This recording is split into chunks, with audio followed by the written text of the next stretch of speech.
Hi සුබ දවසක්. ඉතින් ඔයාලට ඔන්න අදත් වීඩියෝ එකක් අරගෙන ආවා. ඉතින් ඔයාලට කියන්න ඕනේ වීඩියෝ කරන්න දෙන්නේ නැද්ද මට? එහාට වෙලා ඉන්න පොඩ්ඩක්. ඉතින් යාළුවනේ මේගොල්ලොත් එක වීඩියෝ කරන්න බෑ. ඉතින් ගංවතුර ආවට පස්සේ මගේ මල් පැල ඔක්කොම වගේ මැරිලා තිබුණා. ඇන්තූරිය මෙහෙම සමහර ඒවා හැදෙයිද දන්නෙත් නැහැ. ඉතින් ඔක්කොම කොළ වේලිලා කරකුට්ටම් වෙලා ඇන්තූරියම් වල එහෙම. ඉතින් අද මම අපේ හන්දියේ තියෙන මල් පැල තවන්නට ගියා අලුත් මල් පැල ගන්න. ඉතින් සුපුරුදු පරිදි ඉතින් ලාබෙට මල් පැල ගන්නවා නම් ඉතින් එතන තමයි. මම ඔයාලට පෙන්නන්නම් මම ගත්තේ මොනවද කියලා. පේනවද? මේකේ කැඩිලා මේක ඇවිල්ලා බිග් ටියාරා කියන එක. බිග් ටියාරා ජපන් රෝස් ජාතියේම මේක ලොකු මල. ඒකෙන් මම ගත්තා රෝස් පාට එකක්. ඊළඟට මේක ඒ ජාතියේම දම් පාට එක. ඊළඟට ගත්තා මෙන්න මේක එක මලක් තියෙනවා.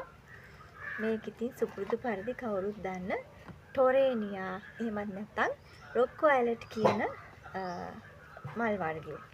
ඒකෙම ගත්තා මම ලා පාට එක, ලා දම් පාට එක. මේ තියෙන්නේ. ඒකේ නම් මල් ගොඩක් තියෙනවා. ඒක. ඊට පස්සේ තව තියෙනවා මේක විෂ්ණු ක්‍රාන්ති. මේකේ නිල් පාට මල නේද පිපෙන්නේ හරියට මතකත් නැහැ. විෂ්ණු ක්‍රාන්ති මේක අර ඔරිජිනල්ම විෂ්ණු ක්‍රාන්ති එක කියලා තමයි ඒ තවාණෙන් කිව්වේ. පේනවද? මේකේ මල් නැහැ පෙන්නන්න. මම හැදුනහම ඔයගලන්ට පෙන්නන්නම්කො මේකේ මල් හැදුනහම පිරීම මල් හැදෙනවා. ඊළඟට ඔයා මගේ මල් පැල පොඩි කරන්න එපා. මේක ඇවිල්ලා බලල් පහුරු කියන එක. කහ පාට මල් හැදෙන්නේ. අන්න ඒක. මේක නම් ටිකක් ලොකුවට හැදෙනවා කියලා කිව්වා. ඒක මේ වැල යන එක. මල් හදන කට්ටිය නම් ඉතින් මේ වගේ නම් ගාම් හැම එකම දන්නවා ඇති. මේක ලස්සනයි. මේකේ නමක් මම දන්නේ නැහැ. මේකත් හැංගින් ප්ලාන්ට් ජාතියට අයිති එකක් කිව්වා. හැංගින් පොට් එකක හරි වෝල් පොට් එකක හරි හැදුවම ලස්සනට හැදෙනවා කියලා කිව්වා. ඒක හරි ලස්සනයි බලන්නකො මේ. ඒක ලස්සන හිතුණා මම ඒක ගත්තා ඉතින්. ඊළඟට මේ ඔක්කොටම දාන්න මම ගත්තා කොම්පෝස්ට් එකක්. කිලෝ 10 කොම්පෝස්ට් පැකට් එකක් අමු. ඒක නම් මිස්සන්නත් බැහැ. ඒක බරයි. ඒක කිලෝ 10 කොම්පෝස්ට් එකක්. මේක. ඉතින් ඔක්කොම ටික ගත්තා. දැන් මම ඔයාලට පෙන්නන්නම් මගේ පරණ තිබුණේවට මොකද වෙලා තියෙන්නේ කියලා.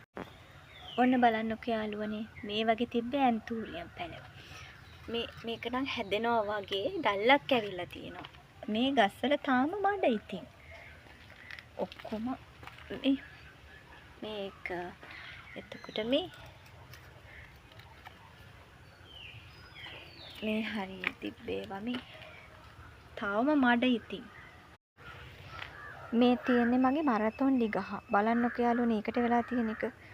නේ ඔක්කොම මේ පෝච්චියට උඩින් වතුර ගිහින් තිබුණා. ඉතින් හරි දුකයි මෙහෙම ආසාවෙන් හදන මල් පැල වර්ග, එළවලු වර්ග එහෙම මේ විදිහට වෙද්දි හරි දුකයි ඉතින්. දැන් මම මේ පොට් වල තමයි අරගෙන ආපු පැල ටික හදන්නේ. මේ වගේ මැරිලානේ. මේ තියෙන ඒවා ඔක්කොම මැරිලානේ.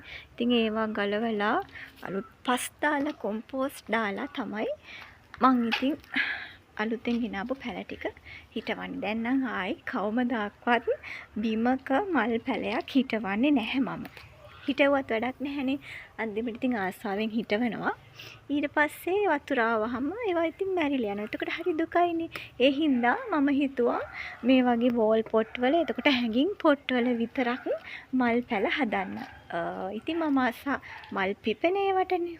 ඒකේ හින්දා මල් පිපෙන ඒවම තමයි හදන්නේ ඉතින්. බිම හිටෙවොත් හිටවන්නේ ඔය වතු සුදු ගහක්. එතකොට දාස් පෙතිය, අට පෙතිය, කූඩලු ඒ වගේ ඒවා තමයි හිටවන්නේ. එතකොට අපිට පූජා කරන්න පුළුවන් ඉතින්. ඒ වගේ ඒ ගහක් මැරුණත් ඉතින් ආපහු අපිට හදා ගන්නත් පුළුවන්. ඇට වලින් ඇට එකතු කරගෙන ඒවා හදාගන්න පුළුවන්. ඉතින් එහෙනම් යාළුවනේ මම මේ මල් පැල ටික හිටීමට පස්සේ ඔයගලන්ට පෙන්නන්නම්. ආයෙත් දවසක වීඩියෝ එකක් අරන් එනකල් ඔයාලා හැමෝම සතුටින් පරිස්සමින් ඉන්න. ගිහින් එන්නම්. බයි බයි.